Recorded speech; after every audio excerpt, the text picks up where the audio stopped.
This episode of Super Boothers is brought to you by Photo Booth Startup, giving you the ultimate photo booth at an affordable price. Specializing in ring light booths, whether you're just starting out or adding some to your fleet, Photo Booth Startup can help. Visit their website at photoboothstartup.com.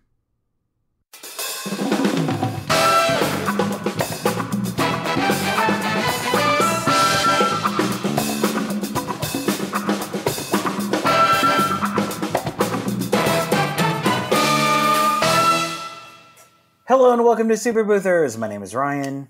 And I'm Ismail. So, do you remember how I was telling you that, I was really, slow? I was looking under the couch cushions for money. I was about to, sell myself on Craigslist.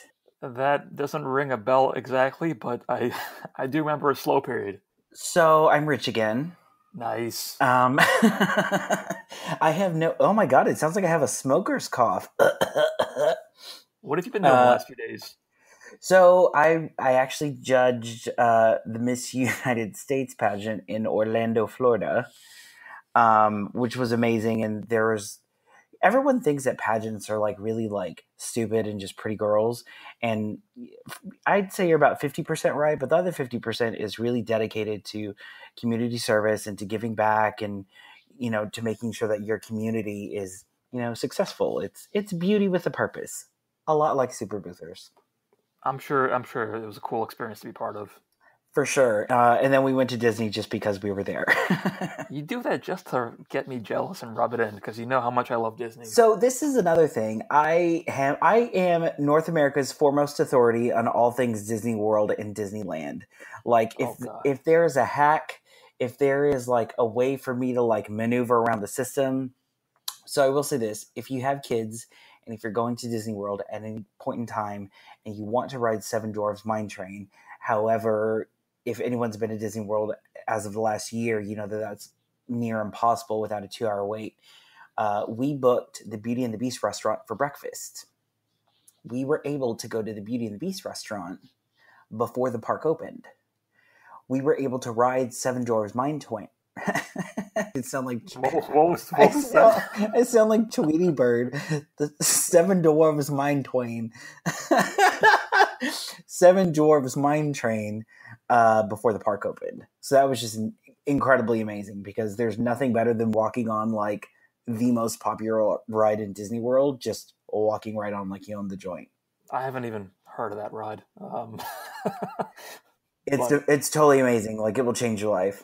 I mean, there's all sorts of sites and podcasts and books devoted to how to hack Disney World. So, I mean, that's a good one right there. Totally cool. So much fun. But anyways, funny enough, I'm in Disney World and I'm waiting for food at some little quick service restaurant, and out pops a little email.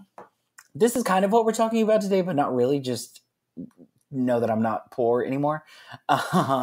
This client sends me an email and she asked me for 2 rather expensive photo booth options, to where it's not really even a photo booth. She said the first one is a 1-day event for 150 people, but it's a little high profile and they're spending some money. The second event is over the course of 2 days and it's for 5,000 people. What can you give me? Sent her some options. I was like, this one's $7,000, this one's $5,000, this one's $9,000. She goes, we'll take 2 of the $9,000 for each day. Mm-hmm. So I was like, okay, that works out for me. And it's at in August, which August is usually dead. August is generally a dead month in most industries. In real estate is another popular one. Everyone is moving. Everyone is trying to get their kids off to school. Everyone is getting back into the swing of things. August is just a dead month. So if you're dead in August, don't blame yourself. It is just how the market works. Yeah, even here where the summer is usually a pretty active time of the year, I think August is definitely the slowest month of the summer by far. For sure. So anyways, that's not what we're talking about today. What we are talking about today is Clientception.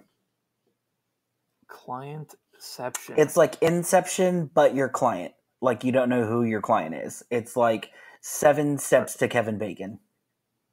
So you're trying to say that you have a way of manifesting your ideal client? Is that what we're going with? No, I mean that you have an agency that hired you that hired someone else, that hired their boss, that had their sister research, that their cousin had their manager Uh-huh. want a photo booth. So what I mean by So that, it's the multi-layer dream kind of yes. thing. So what I mean by this is your client is not really your client. There's like 7 steps to who the actual end client is.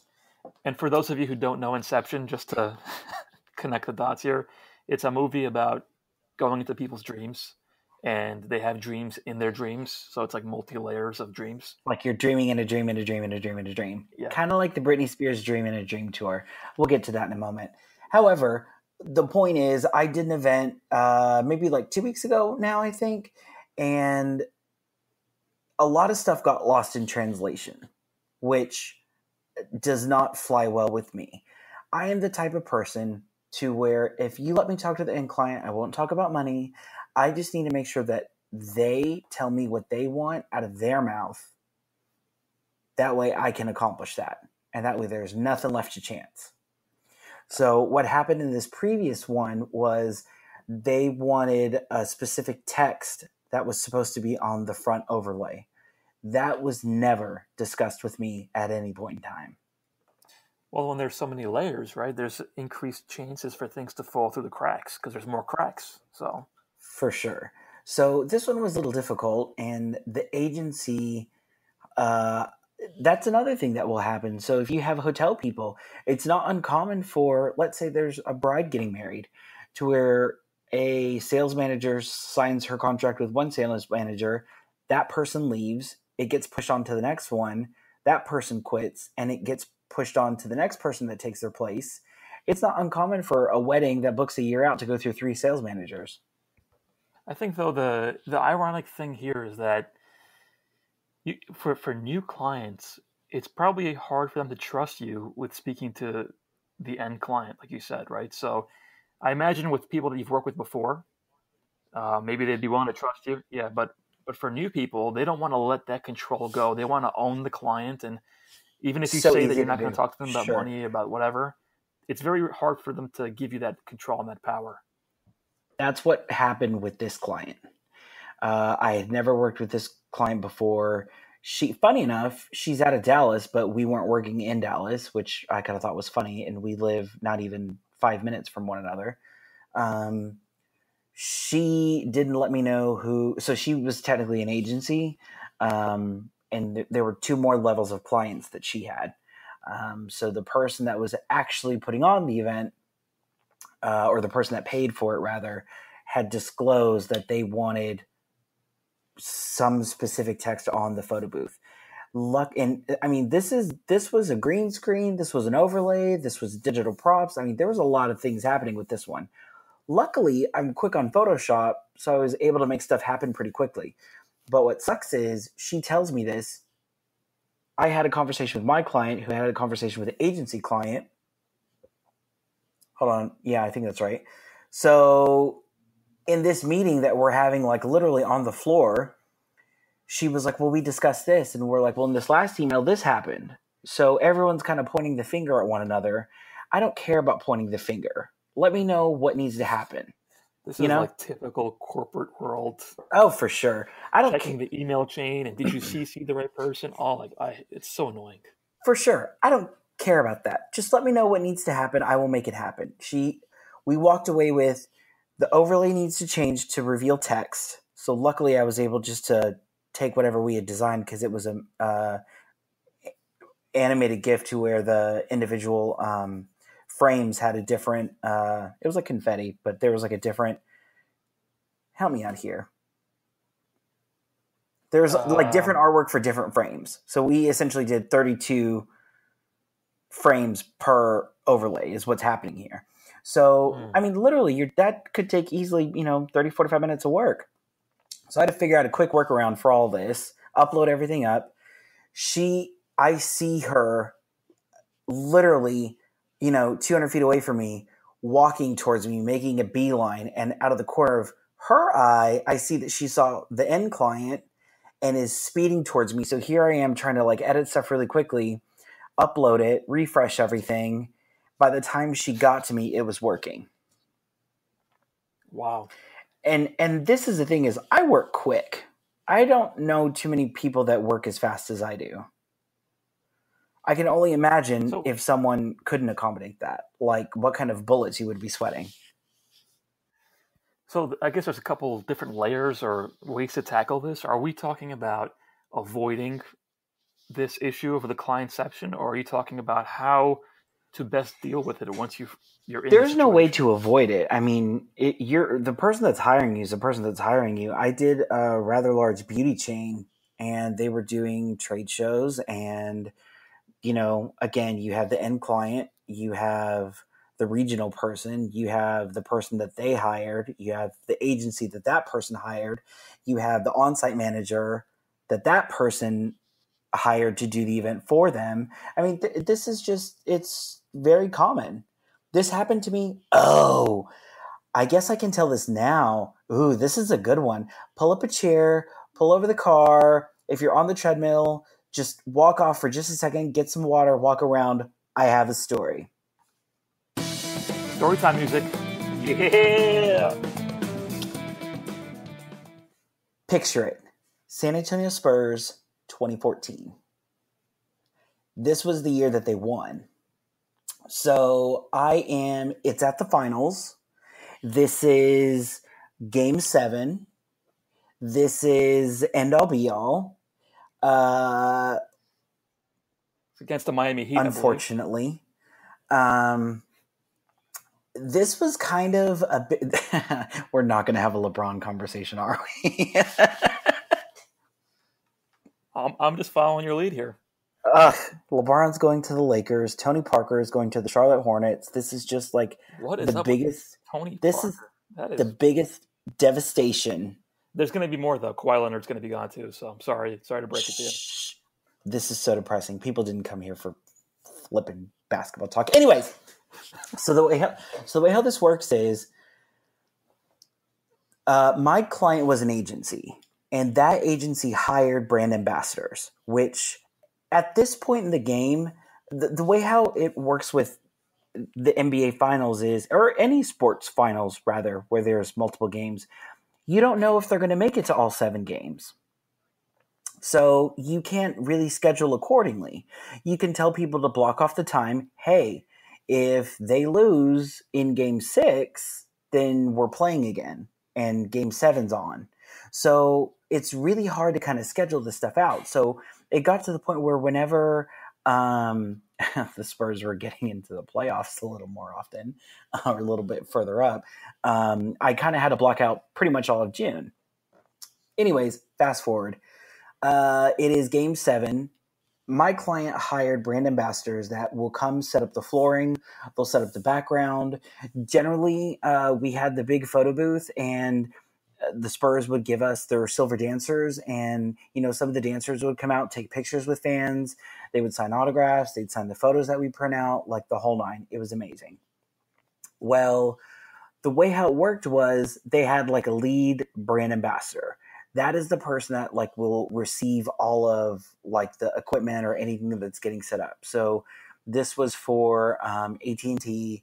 We were setting up, TV. We were promoting Uverse. We had like literally, 6 massive like flight cases of equipment to set up. So the way how the finals worked out is we always had to go through the back entrance. And during the finals, there's like massive trailers, and the trailers house essentially like all the media. And then anyone that was like doing anything with the stadium would have to go through a trailer. You would get your badge that would have generally, most likely would have your name on it and the company you worked for. Well, we don't know who exactly our agency client or our end client really is. So it was always kind of difficult just to manage. You're on the phone with, people trying to figure out like, well, who was supposed to get my name on this? And again, going through the emails and the whole nine yards. So the lead brand ambassador was not our normal lead. I guess something happened with the other one, and he like got shipped off on another assignment. So they had this replacement come in. He had such a difficult time with getting his badge to get in the building that he just threw up his hands and quit on the spot. Wow. Did you get? You know how some of these people do these amazing quitting scenes when they record it and upload it to social media, it goes viral. Did that happen here? No, because it would have ended with me choking him to death, and then I would have been in jail for murder. And we would never have met. We wouldn't have the podcast. No, you would not be listening to my voice today. So, first of all, it was just ridiculously unprofessional. Second of all, he had a major attitude. And I'm sorry, whenever you're working like this and it's a big activation, check your attitude at the door. Could not handle this. So here this was the guy from the company that hired you, basically, and he quit on the spot. Well, no. So this is the guy. So the agency hired me doing the photo booth. The agency hired a staffing company that hired the brand ambassadors. So this is like two separate third-party companies. It's a lot going on here, and it took a while. And it took a while for me to figure out like how this happened. So keep in mind, we generally arrive like, I don't know, 3 hours prior. We probably spent about a good hour and a half trying to get in the door. It is an hour and a half in. We haven't even made it to the front. So then he throws his hands up and leaves. All these other girls are like, what do we do? I'm like, we're getting all this stuff in and we're going to set up. We don't need him. I don't need no man.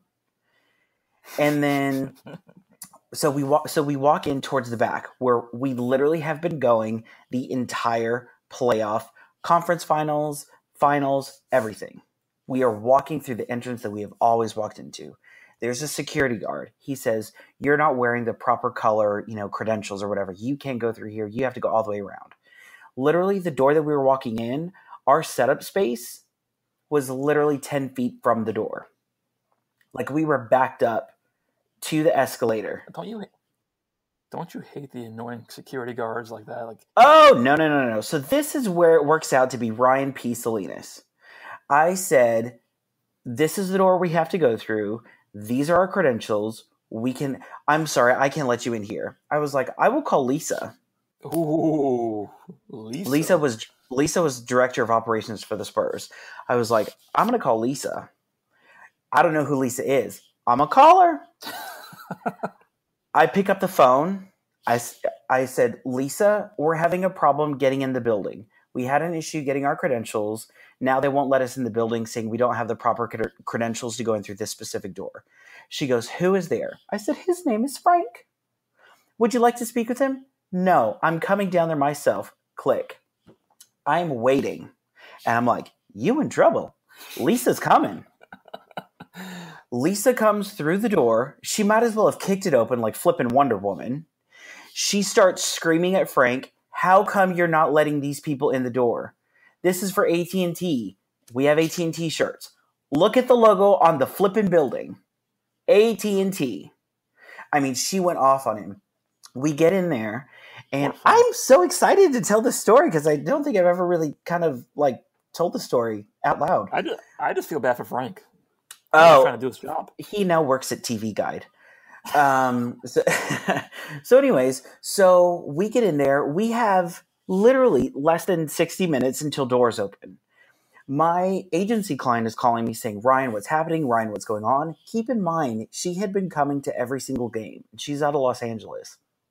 And she told me, she goes, you guys got it. Like the previous brand ambassador, he had it. Like, we're all good. She's like, I'm not coming this time. Fine, not a problem. Sure enough, the time that she doesn't come, all hell breaks loose. So we get in the door. She's calling me. She's like, what's happening? Is everything okay? I was like, everything's fine. We're going to get set up. No big deal. Then the staffing agency calls me. She goes, Ryan, can you tell us what happened? I forgot the guy's name. I probably just erased it from my memory. We're going to call him Steven. So she goes, can you tell me why Steven left? Like, Steven is our best person, blah, blah, blah, blah, blah, blah. And I'm telling her, I was like, listen, little girl, I do not have time to talk to you. I have less than 60 minutes to get this booth set up. I got to go. I go, we will talk about this on Monday. Hung up the phone with her, had to get oh, that was another thing. So the regional person was coming because he was going to sell specifically. So the flooring gets put down. We put up the backdrop. The backdrop was, again, that spandex stuff, so we were steaming it. Got the TV set up, got the power brought in, set up the photo booth, done everything. I think maybe we had finished about 3 minutes before we started seeing fans come in. Doesn't it always work out that way, where you just get it done right in time? No, it doesn't. I would love it, but no, that's not always the case. However, 3 minutes, fan starts coming in. 1 minute, the regional director comes in. Everything looks great. Oh, perfect. And I'm just sweating bullets and just thinking like, girl, if you were only here 30 minutes ago. You got no idea what it took to get to this point. You wouldn't be saying that. Ignorance is bliss. So then... He doesn't even know about Frank. Poor Frank. Oh, yeah, I know. I need to call Lisa. Anyways, point being is, once you figure out that there is, like, tell me that the regional director is coming. Tell me that this client has specific requirements for this. I can't help you if you don't tell me. So I guess the whole point of the story is, it's always best to find out who the actual end client is. Because what you don't want to do... Oh, this is another thing that I had happen. I had a sponsor for a museum event. My girl was shutting down the photo booth. She didn't know that the sponsor that paid for it was the last one in there about to take a photo, and she told him no. Ooh, that is a very bad mistake. Well, she ended up taking the photo, but still, like... It's not a good look. Help me fix these problems before they happen. You know what, though? Like, I'm trying to think this through. First of all, there's a lot of stuff that happened there, and I'm sure it's hard to keep track of for people who are listening that aren't exposed to these events where there's all these different layers going on. But I think the main thing for people to take away is that even if you don't do these sophisticated events, the same concept applies where whenever someone hires you, that's not the end user, right? Even if it's a mom hiring you for the daughter's wedding, like anytime the person who's talking to you, booking you, and hiring you is not going to be the end client, this can apply. The main thing that I took away from that is Ryan just focusing on getting the result. I don't care about Frank. I don't care about this person's coming in. They didn't tell me this. They didn't tell me that. What do you need? What do you need? I don't care about Frank either. And I will work like the sheer focus on getting the result. So anyways, that's my story. But I don't know if there's anything that you can do to avoid those issues, right? Yes, there is. You could be proactive in finding out if this is an agency client, finding out, hey, listen, is there anyone that we should look out for? Is the end client going to be there? Do we need to make sure that anyone gets any special attention? You know, the girl at this other event 2 weeks ago, she was like, oh, the girl in the white, the blonde, that's the end client. Just make sure that she's happy. That's interesting. I mean, it's basically like going to a wedding and knowing the family members of the bride. Like, you got to know the key stakeholders at any event that you do, right? Sure. So you don't shut the booth down on the bride's mom or the regional manager or whatever, right? So you have to kind of do this intel gathering early on, regardless of the person who's hiring you being the end client or not. So I was listening to something actually yesterday. It's a very interesting concept about extreme ownership, where you have to own everything and stop playing the victim. Oh, I didn't know this. Oh, they didn't tell me that. Focus on what you can do. What can you do to control the situation and not play the victim? I think that's a very powerful concept to leave people with. Basically focusing on your role and what you can control and acting on that. Thank you so much for joining us on today's episode. We are up for a podcast award. Please go to superboothers.com, click on our main little photo that says nominate us for a podcast award. All you have to do is click listener nominations and nominate us in the business category and in the main People's Choice category. Thank you so much for listening. We'll see you next week.